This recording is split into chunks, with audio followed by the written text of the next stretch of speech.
practiced in the ancient Near East.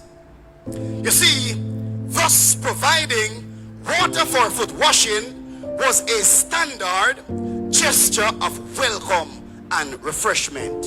So the road was dusty. And so, brethren, the task was usually performed by the lowest servant. Listen, brethren, the task of foot washing was performed by the lowest servant. Although foot washing was common, the actual washing was considered to be one of the most menial household duties. You see, wealthy households assign it to their lowest ranking servant.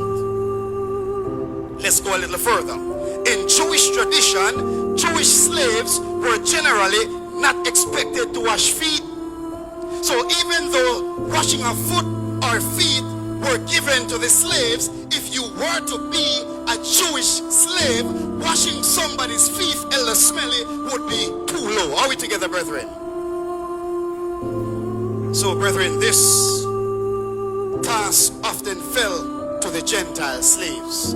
So if a Pharisee were to have two slaves, and let's say one of the slaves were to come from a Jewish family and the other slave were to come from the Gentile family, the Pharisee would ask for the Gentile slave to do the foot washing because it was considered to be a degrading work.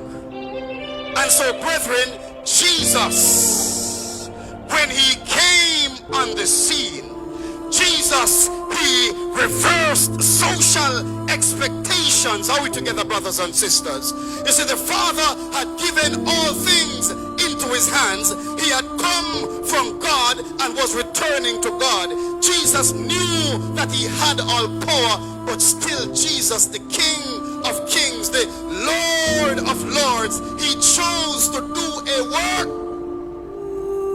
that is lower than the lowest. And you don't understand, brothers and sisters, as Jesus took the towel, brothers and sisters, it was a special and shocking moment. And so when the disciples saw their Jesus, you can just imagine, the Bible says, brethren, that Jesus, he took off his coat and he laid it aside. And I can just imagine Peter, because wherever Peter went, he had his machete. Are we together? So Peter was saying, no man, I wonder if Jesus did not sleep well last night. What is the master doing? Because he knew, according to the ancient Near East, that any washing should be done, it should be the disciples to wash the master. But the disciples were Jews, and Jews do not wash feet, only the Gentiles. So Jesus, who was God in the flesh, he knew what they were thinking. And so, brothers and sisters, the great God of the vast universe, he left the splendor of glory. He took a towel. I'm speaking, brothers and sisters, from throne to towel. When Jesus knelt down and he washed the feet of John, then he moved and washed the feet of another disciple. And then the Bible says, when he came